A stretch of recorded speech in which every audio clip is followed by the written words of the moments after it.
damas y caballeros, amantes del arte y exploradores de la historia, permítanme guiarles a través de una de las revoluciones estéticas más vibrantes y transformadoras que el mundo ha conocido, el impresionismo. Prepárense para una travesía por el último tercio del siglo XIX, un período de efervescencia y contradicciones, donde los pinceles se convirtieron en sismógrafos del tiempo. El impresionismo, ese torbellino artístico, nacido en las postrimerías del siglo XIX, irrumpió inicialmente en las artes plásticas para luego permear cada rincón de la cultura europea. Imaginen un continente en plena edad dorada, el liberalismo económico, rebosante de confianza en su técnica y progreso, pero al mismo tiempo sumido en una sutil decadencia, una melancolía palpable que flotaba en el aire. Las innovaciones tecnológicas se sucedían a un ritmo vertiginoso, alterando el pulso vital del hombre europeo acostumbrado a una cadencia más reposada. Las ciudades crecían desmesuradamente,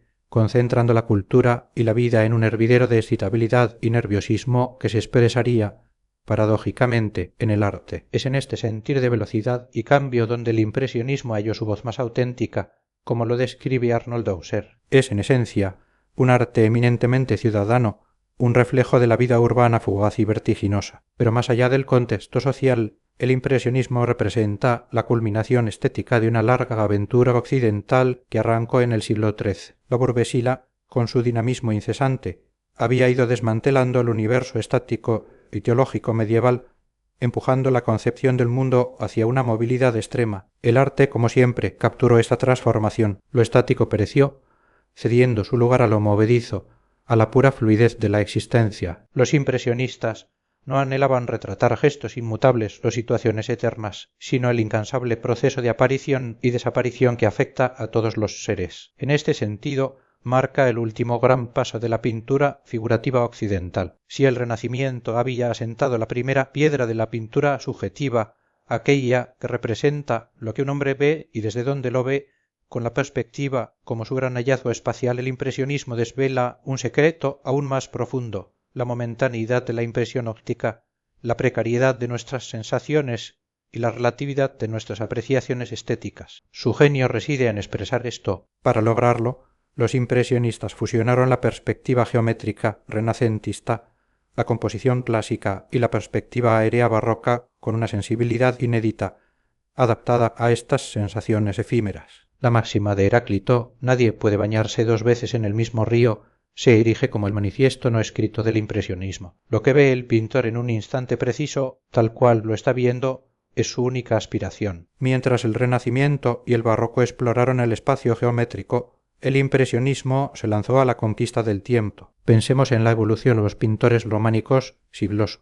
IX-XII, creaban figuras etéreas atemporales. Luego, el hombre bajomedieval y renacentista Giotto Vitale situó a esos personajes en un espacio. Los holandeses del XVII y Velázquez lograron inventar personajes que concordaban con esos nuevos espacios, pero a partir del siglo XVII, con artistas como Rubens, los europeos iniciaron la búsqueda del tiempo, primero a través del movimiento, una forma indirecta y algo torpe. Fue el impresionista de finales del XIX quien, por primera vez, consiguió plasmar el tiempo en su paleta, no con el movimiento sugerido, sino con la captación temporal auténtica de la impresión óptica. La pintura, tradicionalmente un arte espacial, incorporó una dimensión temporal, transformándose en un arte de devenir, no de ser. Aquí disentimos con Ausero. La luz y la atmósfera, fenómenos espaciales, habían sido dominados en siglos anteriores. La verdadera innovación impresionista es la inserción de la temporalidad como ingrediente esencial de la obra. Observen un cuadro de Monet, cada pincelada, explosiva y vibrante, busca una impresión temporal. Nos incita a ubicar la obra en un instante preciso de nuestra vida, eludiendo temas intemporales como los religiosos o mitológicos, no por profanidad, sino por una causa puramente estética. Sus temas son ordinarios, cotidianos, concretos, y por ello nos sumergen en un tiempo absolutamente específico. Otro rasgo distintivo es su aparente inconcreción, su falta de acabado. Lejos de la perfección rotunda de un cuadro renacentista, el impresionista busca una imperfección esencial para expresar que nada es permanente, que todo fluye en el tiempo. Los barrocos nos enseñaron a representar el movimiento en el espacio, los impresionistas el movimiento en el tiempo. La contemplación de un cuadro impresionista no exige una distancia específica, más bien, obliga al espectador a moverse, a alejarse o acercarse, a multiplicar el cuadro, a ver muchas versiones distintas en una sola obra. Es una estética de la movilidad que provoca el movimiento en quien la observa,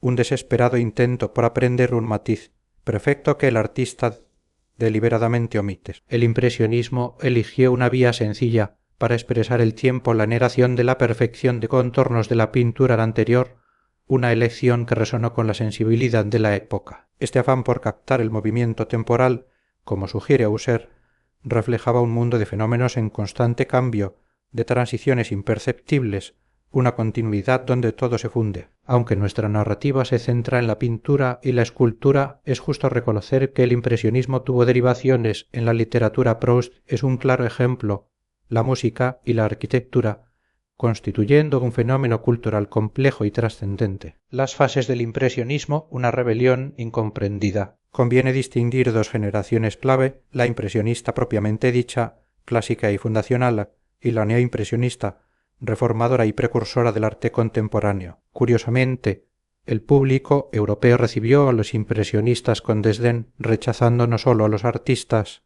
sino el estilo en sí. Esta repulsa violenta, inédita en la aceptación de innovaciones artísticas, sugiere un temor subyacente, como si la sociedad decimonónica presintiera que este estilo era el canto de cisne de su positivismo liberal. Paradójicamente, el artista impresionista era un positivista imbuido del espíritu científico de su tiempo. La influencia de Augusto Comte y las investigaciones ópticas, como las de Claude Bernard, fueron fundamentales. Los pintores experimentaron con las conclusiones científicas sobre la luz y la percepción en sus lienzos. A diferencia de movimientos posteriores, el impresionismo no fue una escuela formal, ni publicó manifiestos, fue un brote espontáneo de pintores franceses unidos por una característica común, la pintura del tiempo, no sólo de la atmósfera, que ya había sido explorada. La tradicional explicación que sitúa el origen en la exposición de 1874 con Monet y su impresión Soleil Levant es simplista. Monet es un representante más, y no el primero. En esta primera generación podemos identificar tres ramas: el grupo de la escuela de Saint-Simon, Baudin, Jonquin, Courbet, considerado un precedente por su preocupación por los reflejos de la luz; el grupo de la Academia Suiza Cézanne, Pissarro, que prefería los paisajes terrestres del centro-sur de Francia; y el grupo del taller Claire-Bacille, Sisley, Renoir, Monet, atraído por los paisajes acuáticos del norte. Un hito crucial fue la exposición del Salón de los Rechazados de 1863, donde Manet deslumbró con su audaz Desayuno en la hierba, una obra de técnica tradicional que desafió las normas morales de la época. Manet se erigió como líder de los rechazados, quienes se reunían en el Café de Arbois. Tras la dispersión causada por la guerra de 1870, el auténtico impresionismo floreció entre 1872 y 1877 con Monet, Renoir, Pissarro, Sisley, Cézanne y Yao Ming como sus geniales representantes. La exposición de 1874 en casa de Nadar, donde fueron llamados impresionistas despectivamente, marcó el inicio de un estilo que, pese a la crítica oficial, anariga adeptos especialmente entre la clase intelectual. Los maestros del pincel, una constelación francesa, Edouard Manet 1832-1883, un gigante formado en los museos de Europa, debió de Velázquez y Goya. Su Olimpia 1866 generó tanto escándalo como su Desayuno, aunque fue líder. Tras 1874 cedió el testigo a Monet, explorando múltiples soluciones a lo largo de su carrera. La influencia de Berthe Morisot fue clave para su acercamiento a Monet. Edar Degas 1834-1917, con formación académica italiana, se apartó del naturalismo romántico para buscar soluciones luminosas, pero interiores, a diferencia de la mayoría. Sus bailarinas y escuelas de ballet son emblemáticas de su búsqueda, aunque ocasionalmente saliera a pintar carreras de caballos. Se distanció del grupo impresionista a partir de 1886. Camille Pissarro 1830-1903, un paisajista de la tradición de Courbet y Corot, amaba el aire libre y la luz intensa. En un período entre 1886 y 1888 experimentó con el divisionismo, anticipando futuros ensayos. Claude Monet 1840-1926, sin largos precedentes directos, se formó con preimpresionistas como Jonquind. Enamorado de los ambientes abiertos y la luz exterior, alcanzó la cumbre del estilo en la exposición de 1874. La pintura inglesa de Turner influyó en él. Sus famosas series de la Catedral de Rouen, 1890, y en el siglo XX, sus sublimes nenúfares o ninfeas, donde la expresión lírica trasciende lo visual, demuestran una carrera dedicada a perseguir la esencia de la pintura, a través de las impresiones fugaces del color dividido, manteniéndose siempre fiel a su estilo. Auguste Renoir 1841-1919, ligado a Bacille y Monet, se decantó por las escenas animadas, especialmente femeninas y retratos. Adoptó el divisionismo cromático inspirado en Monet, aunque sin alcanzar su pureza. Tras un viaje a Italia en 1881, experimentó una regresión hacia la línea, para luego, al final de su vida, redescubrir la importancia del color dominado por tonalidades rojas. Alfred Sisley 1839-1899, inglés, afincado en Francia, su obra decayó en calidad a partir de 1880, perdiendo frescura imaginativa al imitar excesivamente a Monet. Paul Cézanne 1839-1906, un artista profundo, se acercó a los impresionistas por Pissarro, pero a partir de 1882 se alejó definitivamente, creando un estilo personalísimo con sus vistas del Mont, Sainte-Victoire y sus jugadores de cartas. Su geometrismo cromático ejerció una influencia sin par en la pintura contemporánea, superando a la mayoría de sus contemporáneos. Henri de Toulouse-Lautrec 1864-1901, un aristócrata de espíritu refinado y personalidad amarga, forjó un grafismo nervioso y atractivo, convirtiéndose en el cronista ilustre de la vida parisina de su época, fusionando diversas influencias en su crisol creativo. El impresionismo más allá de Francia. Aunque Francia fue su cuna, el impresionismo encontró eco en otros rincones de Europa. En Italia, a pesar de pintores como De Nittis, Voltini y Zondomeneghi que trabajaron en Francia, no arraigó con fuerza. Sin embargo, destacan los paisajistas del norte como Sedantini y Reicén, considerado el mejor impresionista italiano. En Bélgica, precursores como Anton Maube y Jonquin, este último, maestro de la acuarela exterior, mostraron la influencia francesa. Inglaterra aportó a Sickert, mientras que en Escocia brilló MacTaggart con un estilo original. Alemania, a través de Lyrie Berman, acogió el impresionismo con rapidez y favorabilidad. En Escandinavia y Dinamarca también se sintió su impronta, aunque sin individualidades tan marcadas. La reacción simbolista y el neoimpresionismo. Hacia 1880 surgió una reacción contra el naturalismo impresionista,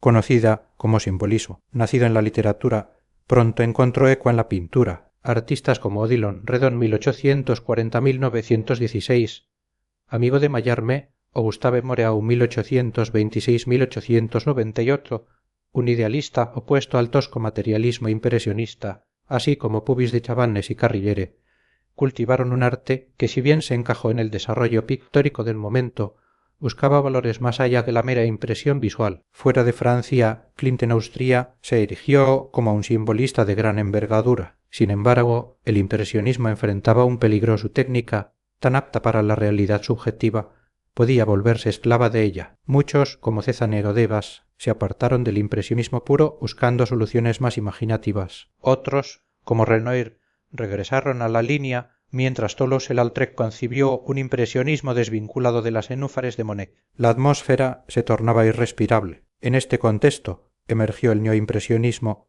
un movimiento que buscó renovar el impresionismo desde dentro, salvándolo a través de un enfoque científico. Estos artistas no dejaban la separación cromática al instinto, sino que la codificaban según las leyes de la óptica Chevreul, el Molthrot, liderado por Georges Seurat 1859-1891 y Paul Signac 1863-1935. Este impresionismo científico desarrolló el divisionismo óptico o puntillismo, basado en pequeñas pinceladas que se unen por el efecto cromático. Seurat buscaba reintegrar la forma a través de esta técnica, creando obras maestras como Bañistas en Asnieres y Un domingo por la tarde en la isla de la Grande Jatte, hitos clave del movimiento. Signac, un teórico destacado, si bien seguía a Seurat, sus obras resultaban más frías y conceptuales, carentes del genio personal de su predecesor. La escultura impresionista, el tiempo en piedra y bronce. El impresionismo no se confinó a la pintura, desbordó sus cauces, encontrando en la escultura una inspiración liberadora. Si bien Carpeaux sentó las bases, con su integración de materiales sólidos, fue su discípulo Auguste Rodin 1840-1917, quien ensambló la esencia impresionista y la escultura con perfección. Como los pintores, Rodin supo insertar el tiempo en la aparente intemporalidad del mármol y el bronce. Muchos destacan el juego de luces y sombras en Rodin, pero esto ya lo habían explorado los barrocos como Bernini. La verdadera novedad de Rodin reside en la temporalidad de sus figuras, que no sólo se mueven en un espacio real, sino que adquieren distintos aspectos en el antes y después de cada contemplación. Su pensador de la puerta del infierno no es un reposo estático, sino tenso, fluido, a punto de romperse. Las piernas, más que piernas, parecen resortes, un dinamismo contenido aprendido de Miguel Ángel. Sus personajes, viejos, dolientes, abatidos, son hombres con un pasado, insertos en el tiempo, a diferencia del dolor patético y teatral barroco. Las esculturas de Rodin son íntimas a el pensador, se alza como símbolo de una abstracción máxima, la piedra misma abstraída, sin ventanas que la comuniquen con el exterior. Sus obras, como los burgueses de Calais, el beso o la monumental puerta del infierno, están cargadas de una expresividad temporal sin igual. Fuera de Francia, Medardo Rosso 1858-1928 fue el principal escultor impresionista italiano,